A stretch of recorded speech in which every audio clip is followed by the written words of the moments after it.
Welcome to Wednesday. So this is day 3 of the working week that we've got on holiday. Grace is just grabbing the wheelbarrow because she is giving me a hand this morning, which is really kind of her.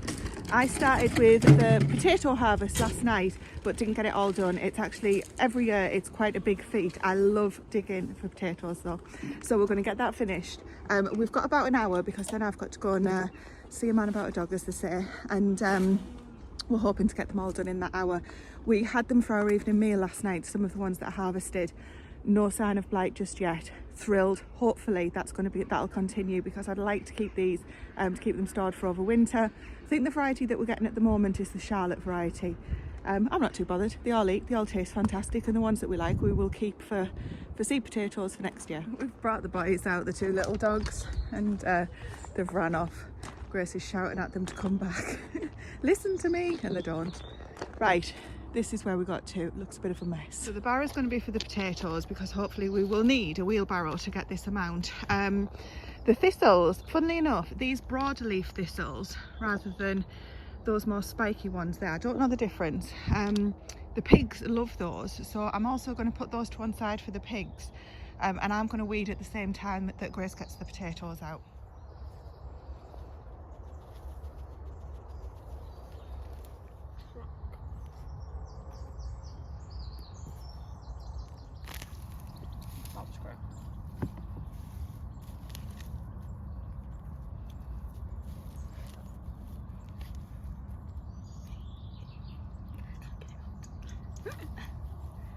That's a good one. Good couple there.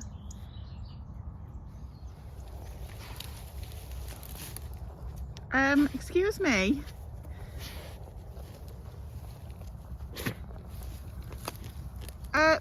Who's digging for potatoes here? Buster. Oh, Grace. Oh, pull me over. Every time.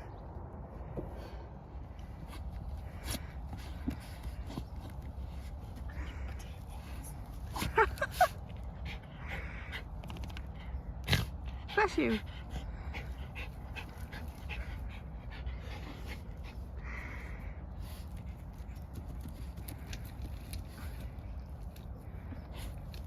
He's literally digging them up.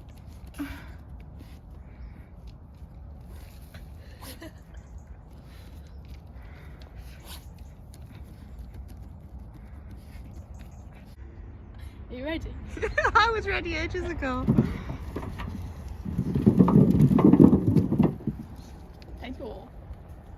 So this is where we're up to. Grace has done a brilliant job of harvesting all the potatoes up to where she is now with the help of Buster and Rodney, but Buster prefers to dig.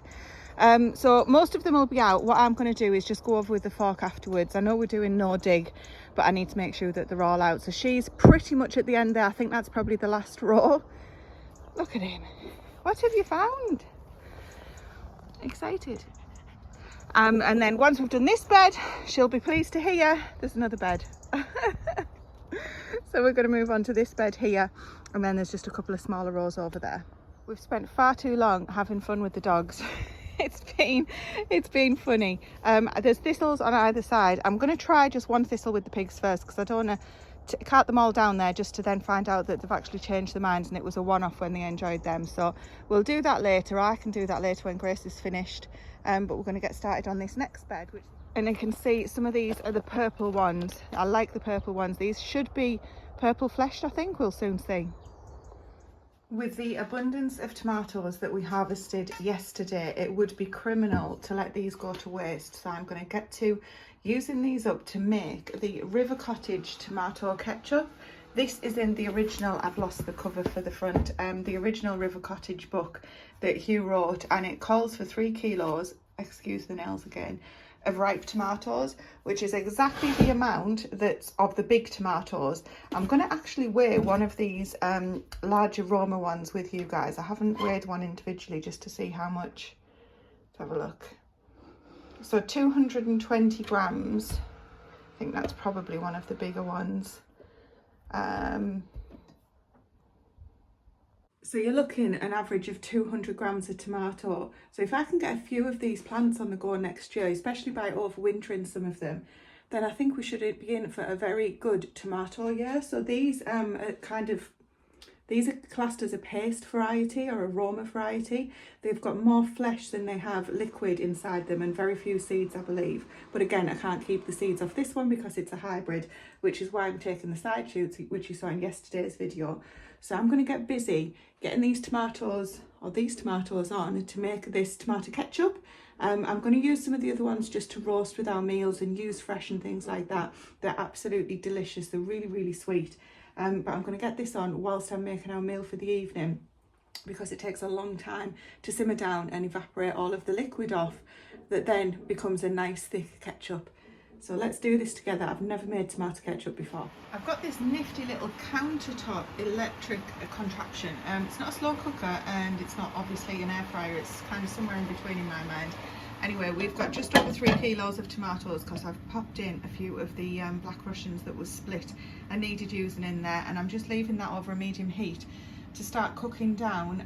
But I need also a large pepper, so I'm going to get that chopped up and get that added as well. And then we're going to pass all this through a present that Stephen got me a long time ago and I haven't had a chance to use it yet. Sorry, all the way up there. Let's just straighten that up. I've never used this tripod in here before. It's a bit too big. Right, this is a Johnny applesauce maker. What a name. Right, I saw this a long time ago. One of the first things we saw when I first started looking at homesteading, smallholding stuff. And loads of people had these, and I was like, oh my God, you need all of these things to be a homesteader, which you don't. But this was just one of many. However, I do believe that we will benefit from this now, finally, because I felt really guilty that every year we've never had enough tomatoes, even though it's an applesauce maker, people use it for tomatoes, to make use of it. So I'm going to unbox it. I'll come back to you because it might be a little bit noisy for the camera.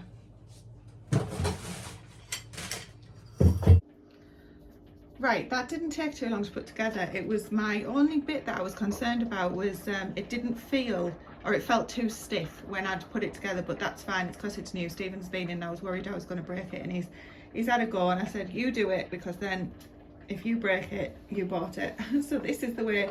It's very intuitive. It's got the arrows telling you which way to go. It was really easy to assemble. He's also got me the accessory pack, which contains more berry screen, pumpkin screen, salsa, which is basically the different thicknesses of the holes.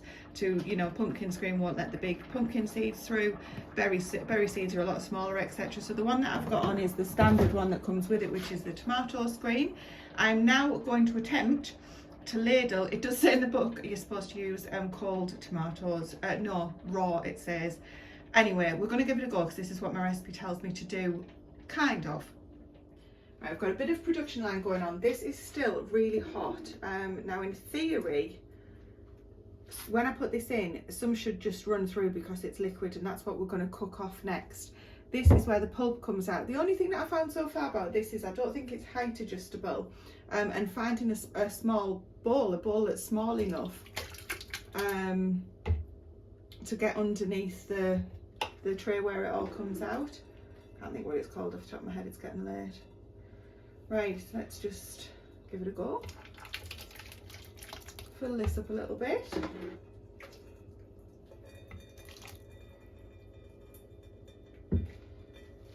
Give this a turn. See what happens.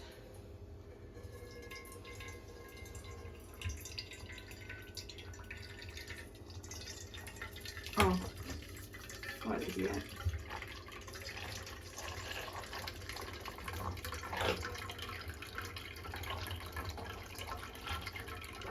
Oops, square now.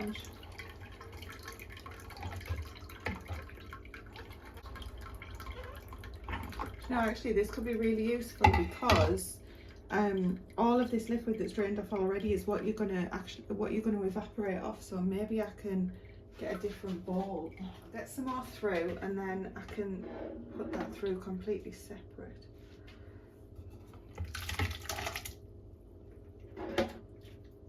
Sorry again for the strange camera angle. I clearly have no idea what I'm doing, but I'll keep trying. So I've taken off so much tomato juice, and I've put the pulp back through. It's going through for a second time now. I'm a bit disappointed because the onions are just passing through. I guess that's because it's such a fine mesh, and maybe I should have cooked the onions down a little bit longer, but that's okay. This is like, you know, every day is a school day, and it's the first time I've ever done this. I don't think we're going to end up with much tomato ketchup at all. So I'm wondering about whether or not I should put the full amount of ingredients in. I'll probably just do bits at a time.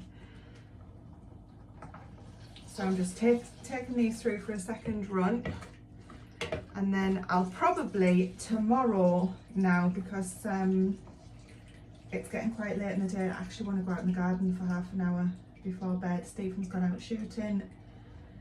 I'm not too sure I'll get much more out of this.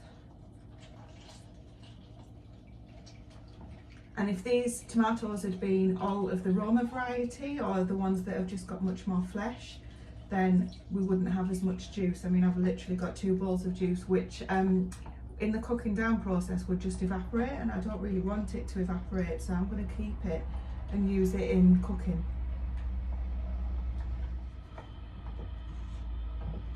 So even out of that second round, I've still got some more. I mean, this is just, took me months to grow these. You think I'm not going to get every little ounce out of them? Think again. It's a good little contraption.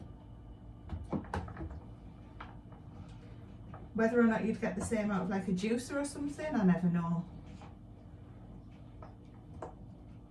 I'm just passing this last bit through out of the what's it called? The overflow. I don't know what you call it off the top of my head now. It's getting late, as I keep saying. And it's quite easy to take apart. This bit just clicks on.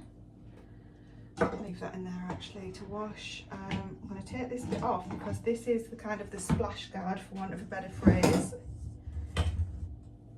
But obviously a load of, can you see that? You can. All of this tomatoey goodness.